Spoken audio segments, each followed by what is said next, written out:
میرے محترم بھائی اور دوستو،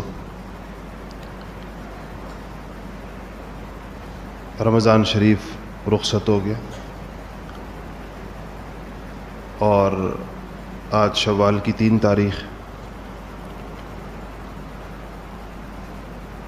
ہم شعبان کے مہینے سے یعنی رمضان سے 1 ماہ پہلے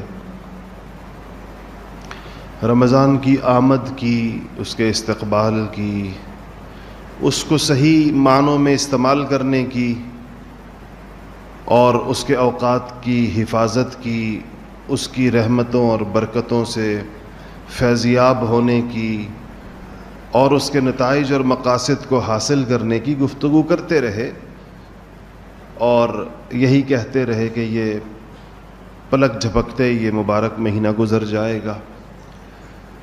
اللہ تعالیٰ کا شکر ہے کہ اس نے ہمیں عطا فرمایا، اس نے ہمیں نصیب فرمایا، اس نے ہمیں اس کے لیے زندہ رکھا اور کمیوں کوتاہیوں کے باوجود اللہ جل جلالہ نے اعمال کی توفیق نصیب فرمائی۔ دن کا روزہ نصیب ہوا اور رات کی تراویح اللہ پاک نے عطا فرمائی، تلاوت کرنے کی توفیق ہوئی، کتنے کتنے ختم قرآن پاک کے لوگوں نے کیے اپنی ہمت اور اپنی توفیق کے بقدر۔ گناہوں سے اجتناب رہا، حفاظت رہی بہت سارے گناہوں سے، اس پر تو ہم اللہ جل شانہ کا شکر ادا کریں،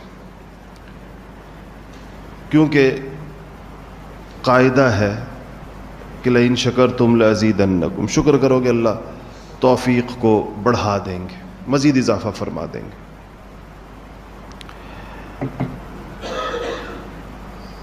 چار کام ایسے ہیں کہ اگر ہم ان کا اہتمام کریں تو اس بات کی امید ہے کہ جو توفیقات ہمیں رمضان میں میسر اور دستیاب رہیں وہ انشاءاللہ ان کا سلسلہ جاری رہے گا۔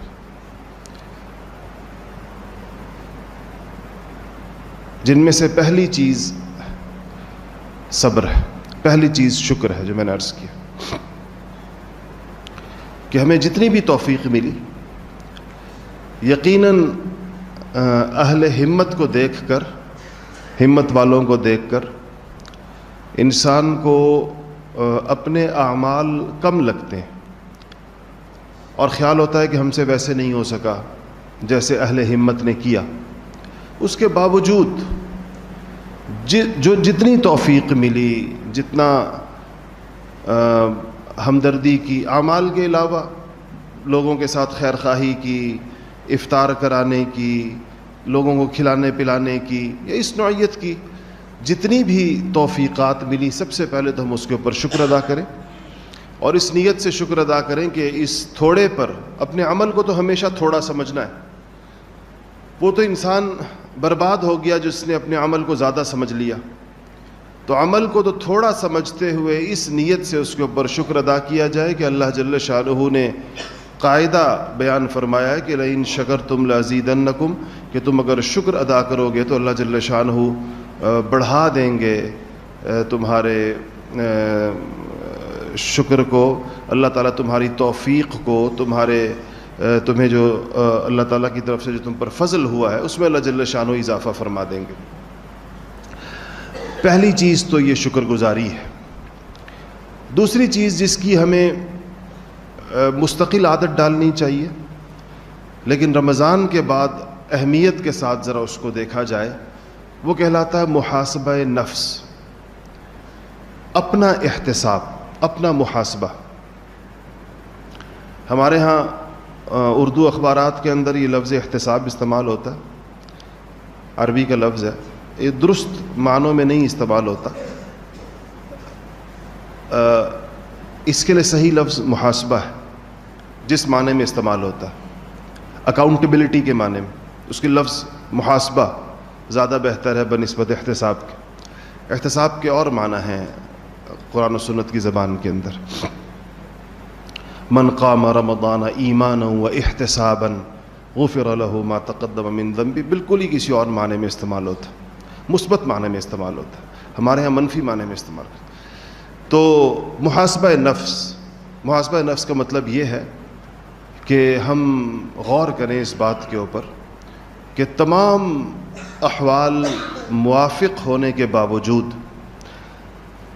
پوری فضا اور ماحول کے نیک ہو جانے کے باوجود، اور لوگوں کے اللہ جل شانہ کی طرف رجوع کے اسباب میسر ہو جانے کے باوجود ہمیں کتنی توفیق ہوئی اور ہم نے اس ماحول سے کتنا فائدہ اٹھایا، ہم گناہوں سے کتنے مجتنب رہے، ہمیں کتنی تلاوت کی توفیق ملی، کتنے نوافل پڑھے، رات کی شب بیداری کیسی رہی، دعائیں کتنی کیں، اور جو روزے کا مقصد اور اس کا فلسفہ اور اس کے فوائد اور ثمرات جو ہمیں حاصل ہونے چاہیے تھے، جس پر یہاں گفتگو ہمارے یہاں ہوتی رہی، تو اس میں سے مجھے کتنا حصہ ملا۔ اپنی کمائی پر بندہ غور کرے کہ میں نے کتنا کمایا، اور جب وہ دیکھے کہ اس میں یہ کمی کوتاہی مجھ سے رہی، تو اس کمی کوتاہی کے اسباب کے اوپر ضرور غور کرے کہ کیوں رہی، کیا وجہ تھی کہ میں اس کا پورا فائدہ نہیں اٹھا سکا۔ تو دو باتیں یہ ہو گئیں کہ ایک تو شکر گزاری ہو جو کیا اس کے اوپر، دوسرا محاسبہ نفس ہو، تیسرا نیکیوں کی حفاظت ہو۔ نیکی صرف کرنی نہیں ہوتی، نیکی کو بچا کر لے جانا بھی ہے آخرت کے دن تک۔ یعنی انسان نیکیاں کرتا ہے بسا اوقات، اور اس نیکی کو محفوظ نہیں رکھ پاتا۔ حکیم الامت حضرت مولانا تھانوی صاحب رحمۃ اللہ علیہ نے لکھا ہے کہ ایک نواب صاحب کے ہاں ایک صاحب مہمان ہوئے، اور انہوں نے نماز پڑھنی تھی، تو انہوں نے کہا کہ بھائی ہم نماز پڑھیں گے۔ تو نواب صاحب نے اپنے ملازم کو آواز دی کہ او میاں، وہ جو ہم چوتھے حج سے واپسی کے اوپر مصلی لائے تھے وہ ذرا لے آؤ اور ان صاحب کے لیے بچھا دو۔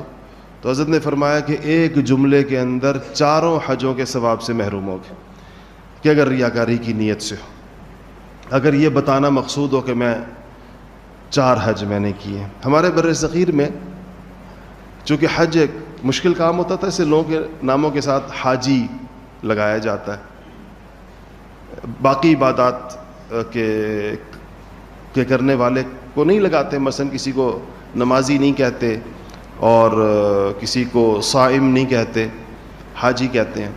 پھر ایک اور تفصیل تھی جو ہمیں بڑے عرصے کے بعد پتہ چلی، اور یہ تھی کہ حاجی اس کو کہتے ہیں جس نے ایک حج کیا، اور جس نے ایک سے زائد حج کیے تو اس کو الحاج کہتے ہیں۔ یہ ہمیں نہیں پتہ تھا، یہ مجھے کچھ عرصہ پہلے کسی نے بتایا، کہتے ہیں کہ جس نے زیادہ حج کیے ہوں تو اس کو الحاج کہتے ہیں۔ میں سوچتا تھا بعض لوگوں کے نام کے ساتھ الحاج لکھا ہوتا ہے، یہ الحاج کیوں لکھا ہوتا ہے؟ تو کہتے ہیں یہ ایک سے زائد حجوں کی نشانی۔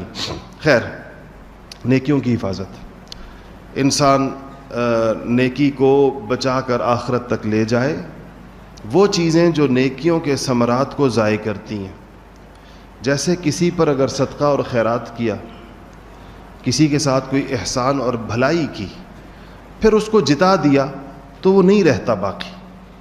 اگر اس کو اس کا احساس دلا دیا کہ بھائی میں نے تمہارے ساتھ اتنی نیکی کی، میں نے تمہیں یہ دیا، تمہیں وہ دیا، تو اس کے بعد اس کا اجر آخرت کے لیے باقی نہیں رہتا۔ اس لیے اپنی عبادتوں کو بھی، اپنی دیگر نیکیوں کو بھی، ان کی حفاظت بھی ہو۔ 3 باتیں ہو گئی۔ چوتھی بات یہ ہے کہ اب اعمال پر استقامت ہو، مداومت ہو، دوام ہو، اس کی پابندی ہو، استقلال ہو، ایک کنسسٹنسی ہو اس کے اندر، ایک تسلسل ہو کہ انسان نے جو چیز شروع کی۔ دیکھیں رمضان میں جو اعمال کیے جاتے ہیں اور جو کرنے آسان ہو جاتے ہیں، وہ صرف رمضان کے لیے نہیں ہوتے کہ وہ اس مہینے کے کوئی خاص اسکیجول ہے اور وہ پورا ہوا اور ہر چیز ہم نے ٹھپ کر رکھ دی، قرآن شریف واپس غلافوں میں رکھ دیے اور اونچے طاقوں پر رکھ دیے کہ اگلے رمضان میں اٹھائیں گے، اور راتوں کو اٹھنے کا معمول چھوڑ دیا، کوئی تھوڑے بہت روزے رکھنے کے نفلی روزوں کا جو اہتمام کرنا چاہیے وہ بھی بس سوچا کہ اب اگلے رمضان میں ہی رکھیں گے۔ نہیں، یہ تو ایک مشق تھی اعمال کو آسان کرنے کی، یہ اعمال تو کرنے سارا سال اور ساری زندگی ہیں، ان اعمال کو زندگی کا حصہ بنانے کے لیے اور ان پر عمل کو آسان کرنے کے لیے اللہ جل شانہ نے سارے ماحول کو ہمارے موافق فرما دیا تھا کہ اس ماحول سے فائدہ اٹھا لو اور اس کے خوگر ہو جاؤ اور اس کی عادت بنا لو. یہ مقصود تھا رمضان المبارک سے. اس لیے اب جس نے رمضان میں، اور اکثریت نے الحمدللہ، روزے داروں کی اکثریت نے الحمدللہ رمضان میں تہجد پڑھی، آپ سب نے پڑھی. اب یہ سال کے 11 مہینے تہجد کیسے چلے گی؟ رمضان میں ہم نے بہت سی خرافات سے اور لایانی قسم کی چیزوں سے پرہیز کیا، فلمیں ڈرامے نہیں دیکھے اور فضول قسم کی کہانیاں قصے نہیں پڑھے.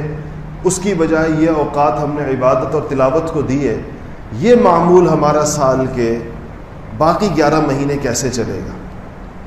ہم نے جو لغویات سے پرہیز کیا، بلا وجہ کے جھگڑوں اور فساد سے اپنے آپ کو بچایا، اور اس بات کا ہمیں خیال اور احساس رہا کہ میں روزے سے ہوں اور مجھے یہ چیز زیب نہیں دیتی، ایک روزے دار کے لیے اچھی بات نہیں ہے. یہ احساس ہمیں سال کے بقیہ مہینوں میں کیسے دامنگیر رہے گا، کیسے ہمیں اس کا ہمیشہ استحضار رہے گا؟ اس کے لیے میں کچھ چیزوں کو دیکھ رہا تھا تو 10 باتیں سامنے آئیں قرآن و سنت کی روشنی میں، آیات اور احادیث کی روشنی کے، کہ استقامت کے حصول کے لیے، استقامت کہتے ہیں جو توفیق آپ کو ہو گئی، جس چیز پر آپ کو اللہ پاک نے جو چیز آپ کے لیے آسان کر دی اور آپ نے جو عمل کر لیا، اب اس پر جم جانے کا. جمنے کا مطلب یہ نہیں کہ بس اسی پر کھڑا رہنے کا، بلکہ استقامت کی درست تعریف یہ ہے کہ اس پر ہوتے ہوئے مزید ترقی کرتے چلے جانا. استقامت والا بندہ سٹینڈ سٹل نہیں ہوتا کہ اپنی جگہ پر بالکل کھڑا ہو جاتا ہے، نہ وہ دائیں جاتا ہے نہ بائیں. وہ جو اس کو توفیق ہو گئی وہاں تک تو وہ کھڑا ہو جاتا ہے اور مزید توفیقات اس کی زندگی کے اندر شامل حال ہوتی رہتی ہیں. اس کو استقامت کہتے ہیں. میں نے آیت یہی پڑھی آپ کے سامنے شروع میں، ان الذین قالوا ربنا اللہ ثم استقاموا تتنزل علیہم الملائکۃ الا تخافوا ولا تحزنوا وابشروا بالجنۃ التي كنتم توعدون نحن اولیاؤکم فی الحیاۃ الدنیا وفی الآخرہ ولکم فیہا ما تشتہی انفسکم ولکم فیہا ما تدعون نزلا من غفور الرحیم. تو ان 10 چیزوں میں جو میں آپ سے عرض کرنا چاہتا ہوں، اور اگر آپ کو جتنی ان میں سے یاد رہ جائیں، پہلی چیز اللہ تعالیٰ سے مدد طلب کرنا. اللہ کی مدد کے بغیر کچھ نہیں ہو سکتا، کوئی عمل نہیں ہو سکتا، کوئی نیکی نہیں ہو سکتی، کوئی توفیق نہیں ہو سکتی، کوئی قبولیت نہیں ہو سکتی. تو اللہ کی مدد جو ہے وہ شامل حال نہ ہو تو انسان کسی جانب اور کسی سمت کوئی قدم نہیں اٹھا سکتا. تو اللہ تعالیٰ کی مدد لینے کے طریقہ کیا ہو؟ اس کے لیے دعا ہے. اور پھر دعا کون سی ہو؟ سب سے بہتر دعائیں، سب سے اونچے درجے کی دعائیں وہ ہیں جو قرآن میں آئی ہیں یا حدیث میں آئی ہیں. قرآن میں اللہ پاک نے خود یعنی ہمیں الفاظ بنا کر سکھائے ہیں کہ ان الفاظ مجھ سے مانگو. میں نے ایک دفعہ پہلے بھی آپ سے عرض کیا تھا کہ آپ کا کسی سے کام پڑ جائے، کسی بہت بڑے آدمی سے آپ کو کوئی چیز درکار ہو تو وہ آپ سے کہے کہ میں تمہیں درخواست خود لکھ کر دیتا ہوں، یہ درخواست میرے دفتر میں لا کے جمع کرا دینا، اس کی اپنی لکھی ہوئی، تو اس سے یہ ہوگا کہ وہ تمہارا کام فوراً ہو جائے گا. تو آپ کو کتنا اعتماد ہوگا اپنی درخواست کے اوپر. آپ کہیں کہ جس نے کام کرنا ہے، جس کے دستخطوں سے کام ہونا ہے، اسی کے الفاظ ہیں، اسی کی بنائی ہوئی درخواست ہے، اسی نے لکھ کر دی ہے. یہ جو قرآن کی دعائیں ہیں اور جو حدیث کی دعائیں یہ بھی ایسی ہیں. اللہ تعالیٰ فرماتے ہیں مجھ سے ان الفاظ مانگو. تو اب سوچیں جب الفاظ اللہ بتاتے ہیں تو پھر اس کے قبول نہ ہونے کا کیا سوال ہے؟ اللہ یہ کہ اللہ نہ کرے انسان کا کھانا پینا حرام ہو اور جو دعا کی قبولیت میں جو چیزیں رکاوٹ بن جاتی ہیں اس کا بھی ذکر قرآن و سنت میں آ گیا ہے، حدیثوں میں تفصیل موجود ہے کہ یہ کام کرو گے تو دعائیں قبول نہیں ہوں گی، اگر اس طرح کرو گے تو دعائیں پھر اللہ پاک قبول نہیں فرمائیں گے. وہ موانع، یہ وہ روکنے والی چیزیں نہ ہوں تو وہ دعائیں مانگنی چاہیے. 4 دعائیں میں نے مختصر سی جو آپ کو یاد رہ جائیں میں سوچا آپ کو بتا دوں کہ یہ دعائیں استقامت کے لیے. پہلی دعا ہے قرآن کی دعا ہے، ربنا لا تزغ قلوبنا بعد اذ هديتنا وَهَبْ لَنَا مِن لَّدُنكَ رَحْمَةً إِنَّكَ أَنتَ الْوَهَّابُ۔ رمضان سے بڑی مناسبت ہے اس کی کہ آپ کہیں کہ اللہ رمضان میں جو آپ نے مجھے ہدایت دی اور جو آپ نے مجھے توفیقات دی، اب میرے دل کو اس سے مت پھیریے، اب میرے دل کو اس سے ٹیڑھا مت کر دیجئے، اور یا اللہ میرے دل کو اس کے اوپر جمائے رکھیں جن کاموں کی تو نے مجھے ذکر کی اور تلاوت کی اور نوافل کی اور شب بیداری کی اور قیام اللیل کی، یہ جو بھی توفیقات مجھے آپ کی جانب سے میسر رہیں، اب مجھے اس پر میرے دل کو ایک جماؤ اس کے اوپر عطا فرما دیجیے۔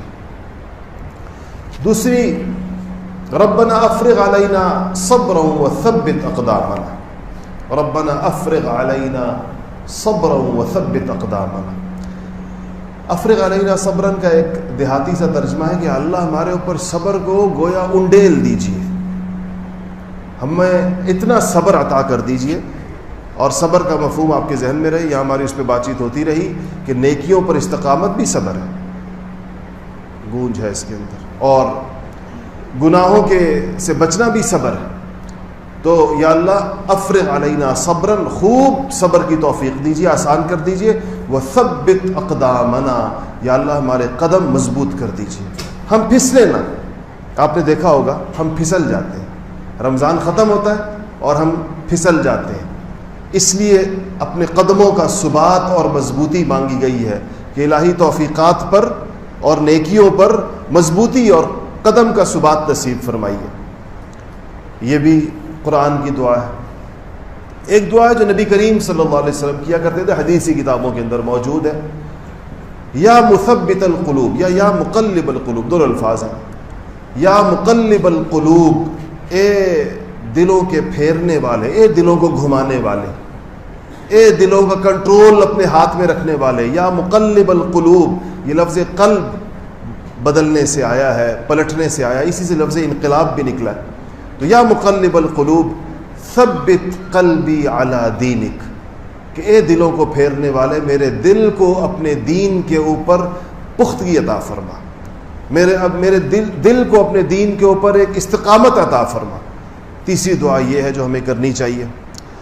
اور چوتھی دعا ہے اللہم انی اسألک الثبات فی الامر، آسان سے الفاظ ہیں، اللہم انی اسألک الثبات فی الامر، یا اللہ میں تجھ سے تمام کاموں کے اندر مضبوطی، ثابت قدمی، استقلال اور مستقل مزاجی کا سوال کرتا ہوں کہ جو مجھے تو نے توفیق دی ہے مجھے اب اس کے اوپر تو چلائے رکھ، میرے لیے اس کو آسان کیے رکھ، کہ تیرے آسان کیے بغیر کوئی چیز آسان ہوتی نہیں۔ تو اللہ تعالیٰ سے جو آدمی یہ دعائیں کرتا رہے گا، ان دعاؤں کی برکت سے اس کو توفیق ملتی رہے گی، وہ آگے بڑھتا رہے گا اللہ تعالیٰ سے مانگ مانگ کر، اور پیچھے واپس اس کا ریورس گیئر نہیں لگے گا جو رمضان کے بعد عام طور پر لگ جاتا ہے۔ اگر نہ لگتا ہوتا تو یہ رمضان کے بعد ہماری مسجدیں ویران پھر سے کیوں ہو جاتی ہیں، اور وہ نمازی کدھر چلے جاتے ہیں جو رمضان میں آئے ہوتے ہیں؟ بھری بھی مسجدیں، فجر کی نماز میں جو منظر، یہ ہماری مسجد آپ لوگ ابھی جتنے لوگ بیٹھے ہیں اس وقت جمعے کی نماز کے لیے، اس سے 2 گنا لوگ ہماری فجر کی نماز میں ہوتے ہیں رمضان کے اندر، وہ باہر صحن تک صفیں ہوتی ہیں۔ تو کہاں جاتے ہیں وہ لوگ؟ پھر آتے کہاں سے ہیں، جاتے کہاں ہیں؟ ظاہر بات ہے ہمارے آس پاس کے لوگ ہوتے ہیں۔ رمضان کے اندر چونکہ سرکش شیاطین قید ہوتے ہیں، اور چونکہ نفس جو ہے وہ قدرے کنٹرولڈ ہوتا ہے، تو مسجد کی طرف قدم اٹھانا آسان ہو جاتا ہے۔ اس کے بعد پھر نفس کی بیڑیاں پاؤں میں پڑ جاتی ہیں، اور شیطان کی جکڑ بندیاں، پہلے وہ جکڑا ہوتا ہے اب وہ ہمیں جکڑ لیتا ہے جواباً، کہ 1 مہینہ میں نے قید بھگتی ہے، باقی 11 مہینے تم میری قید بھگتو، تو دل کا بدل کا کرتا ہے۔ تو اس کے لیے استقامت اللہ سے مانگنی چاہیے، اور اس استقامت کی دعاؤں کے اوپر اس بات کی امید ہوتی ہے کہ اللہ جل شانہ ان معمولات کے اوپر اور اس روٹین کے اوپر انسان کو چلائے رکھیں گے۔ یہ ایک بات ہوگی۔ دوسری بات ہے کہ رمضان کا ایک خاص پیغام قرآن سے تعلق کا تھا، اسی لیے کثرت سے قرآن پڑھا جاتا ہے، سنا جاتا ہے، سمجھا جاتا ہے رمضان میں، پورے سال اتنا موقع نہیں ملتا۔ آپ میں سے کتنے لوگ یہاں ایسے بیٹھے ہوں گے جو اس بات کی تائید کریں گے کہ رمضان میں جتنی تلاوت آپ نے کی شاید پورے سال میں نہ کی، پورے 11 مہینوں میں شاید اتنی تلاوت کی توفیق نہ ملی ہو جو آپ کو رمضان میں ملی. جتنا قرآن آپ نے سنا، ایک قرآن الف لام میم سے لے کے والناس تک آپ کی سماعتوں سے گزرا، باقی پورا سال آپ اتنا قرآن کہاں سنتے.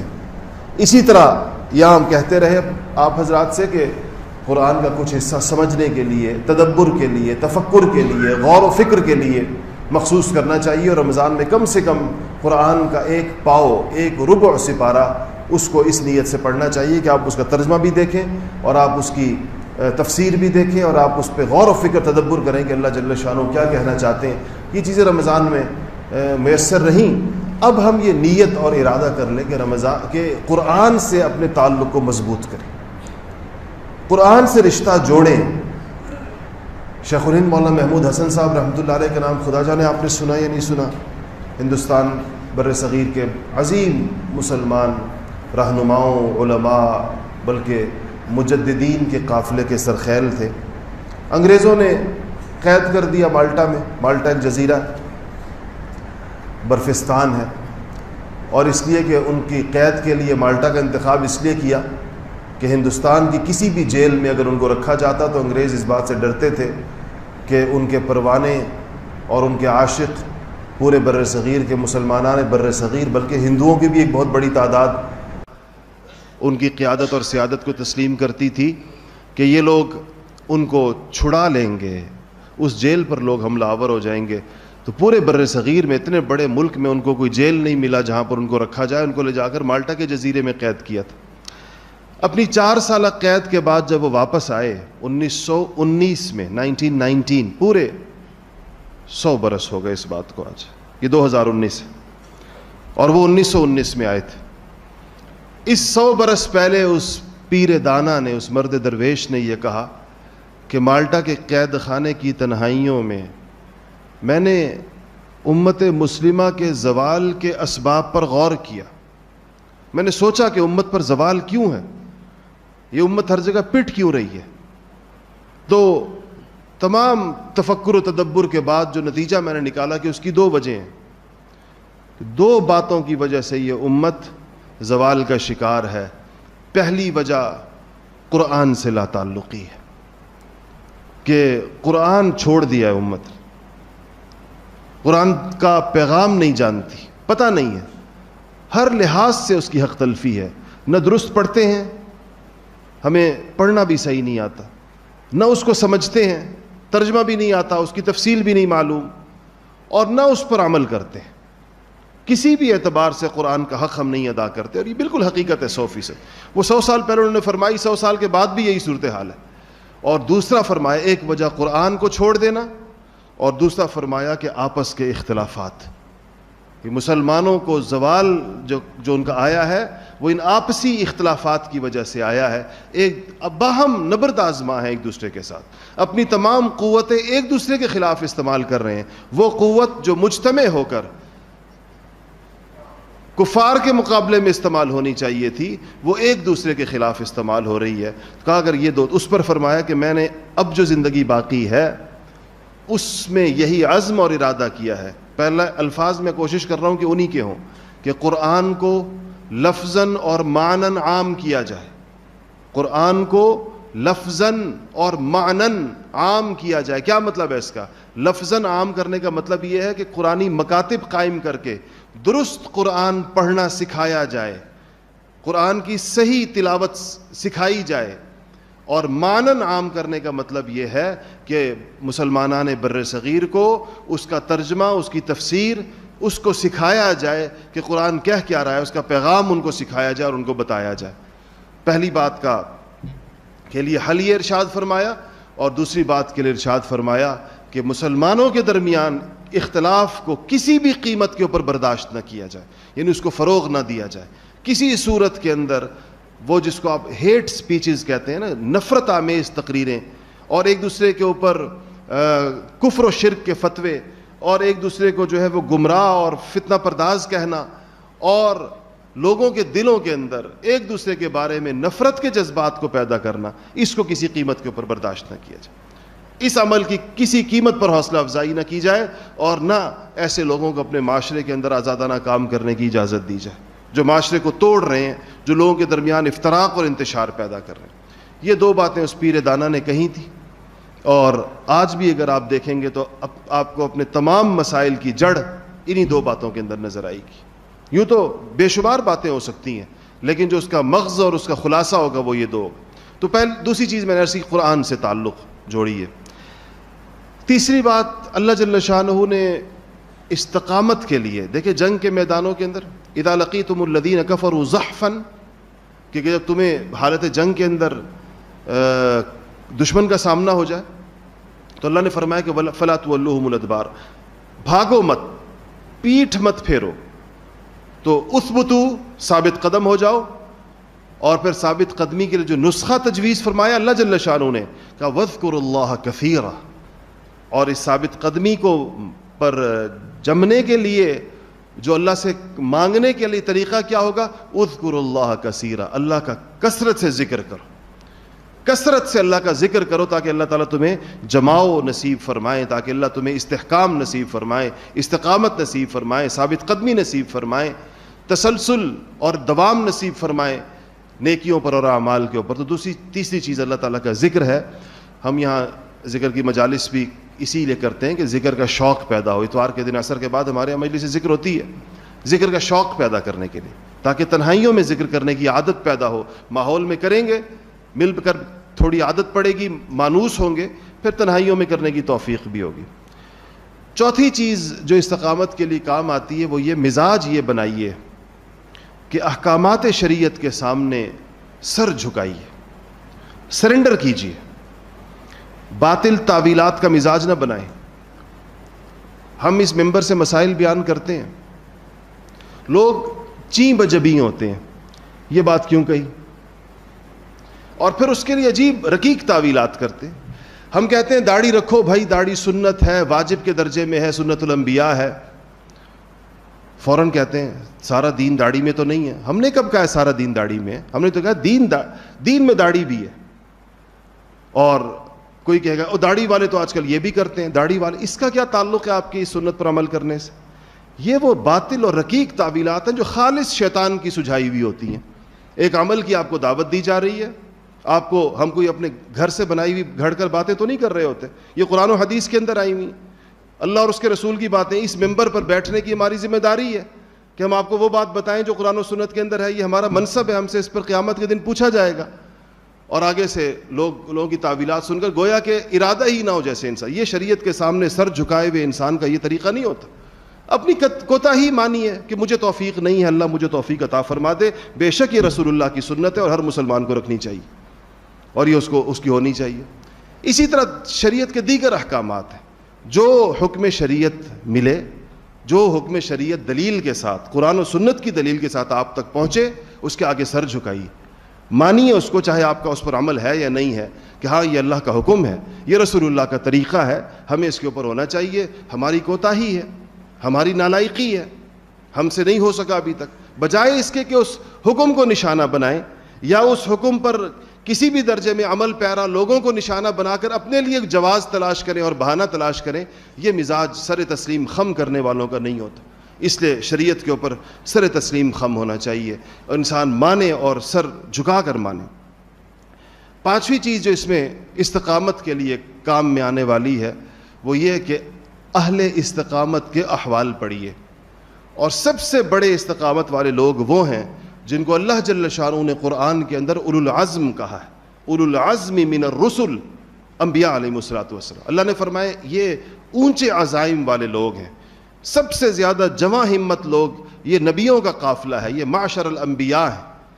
انہوں نے اللہ تعالیٰ کے احکامات کو لوگوں کی زندگیوں میں لانے اور اللہ کا پیغام لوگوں تک پہنچانے کے لیے جیسی جاں گسل انہوں نے تکالیف برداشت کی ہیں، کوئی اور اس کا تصور نہیں کر سکتا۔ اس لیے جو انبیاء کے قصص قرآن میں اس لیے آئے ہیں، ورنہ قرآن کوئی کہانیوں کی کتاب تو نہیں ہے، کوئی افسانوں اور ناولوں کی کتاب تو نہیں ہے، لیکن قرآن نے نبیوں کے قصص اور ان کے قصے ذکر کیے ہیں تاکہ ہمارے اندر استقامت اور ہمت پیدا ہو کہ انبیاء علیہ الصلوۃ والسلام اللہ کے پیغام کے ساتھ کتنے مخلص ہوا کرتے تھے۔ اور یہ قصص القرآن کے نام سے علماء نے کتابیں لکھی ہیں، مولانا حفظ الرحمان صاحب سہاروی کی مشہور کتاب ہے قصص القرآن کے نام سے، وہ اس طرح کی کتابوں کا مطالعہ کیجیے. اور پھر سب سے بڑی چیز جو آپ کے اندر ہمت پیدا کرے گی, استقامت کی پیدا کرے گی, وہ نبی کریم صلی اللہ علیہ وسلم کی سیرت ہے. حضور کی سیرت پڑھیے, چاہے کہیں آپ کو اس کے اسباق ملتے ہیں, جیسے ہم الحمدللہ البرہان میں اپنے ہاں پڑھاتے ہیں, جو ہماری ویکنڈ کلاسز ہوتی ہیں, اس میں سیرت کا مستقل پیریڈ چلتا ہے, اور میں خود پڑھاتا ہوں ساری کلاسوں کو جمع کر کے. 1 گھنٹے کا لیکچر ہوتا ہے, یہاں بھی ہوتا ہے, مردوں میں بھی اور خواتین میں بھی ہوتا ہے. خواتین میں میں خود پڑھاتا ہوں, جو البرہان خواتین کی جو کلاسز ہوتی ہیں, کیونکہ اس میں بڑا سبق ہے. نبی کریم صلی اللہ علیہ وسلم نے جو مکہ کے 13 سال گزارے اور پھر مدینہ منورہ کے جو 10 سال گزارے, جس طریقے کے ساتھ آپ نے محنت کی, مشقت کی, تکالیف برداشت کی, آزمائشیں برداشت کی, اس کی تفصیلات جب انسان کے سامنے آتی ہیں تو انسان سوچتا ہے کہ جس چیز کے لیے نبی کا خون پسینہ بہا اور دندان مبارک شہید ہوئے اور ایسی ایسی تکلیفیں برداشت کی, اس دین کے لیے میں نے کیا کیا آج تک. ویسے کبھی ہمیں اس کو سوچنا چاہیے کہ حضور اکرم صلی اللہ علیہ وسلم کی, حضرات صحابہ کی, پچھلے نبیوں کی, گزشتہ انبیاء علیہ الصلوۃ والسلام کی, ان تمام مشقتوں کو اپنے سامنے رکھیں اور سوچیں یہ مشقتیں دین کے لیے تھیں, اس میں کسی قسم کی دنیاوی آمیزش نہیں تھی, اور ہم نے جو ان کے نام لیوا ہیں اور ان کے دامن سے وابستہ ہیں, ہم نے اس میں آج تک کیا کیا, کتنا پسینہ بہایا, کتنا خون بہایا, کتنی مشقتیں برداشت کیں, کتنا مال لگایا, کیا کیا ہم نے آج تک.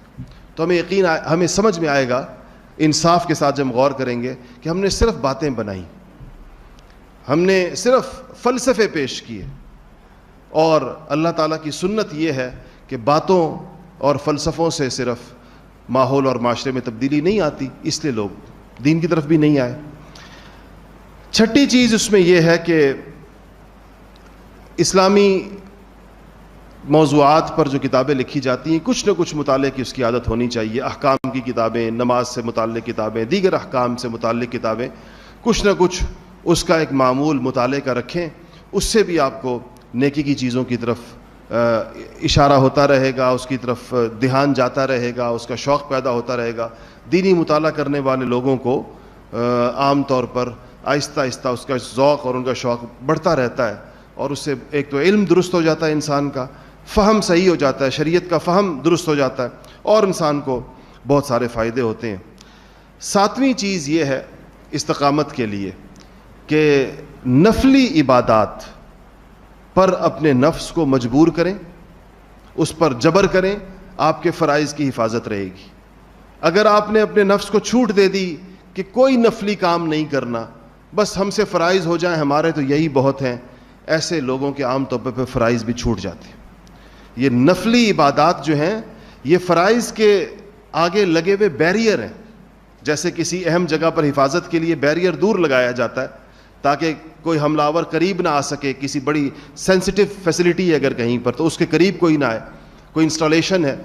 تو اسی طرح یہ فرائض کی حفاظت کے لیے اور فرائض کے اندر پختگی کے لیے نفلی عبادات کا اہتمام کرنا چاہیے. ویسے بھی حدیث شریف میں آیا کہ جس کے فرائض میں کوئی کمی اور کوتاہی نکلی تو نفل سے اس کو پورا کیا جائے گا. اس لیے انسانوں اگر زکوٰۃ میں کمی نکلی تو صدقات سے اس کو پورا کیا جائے گا.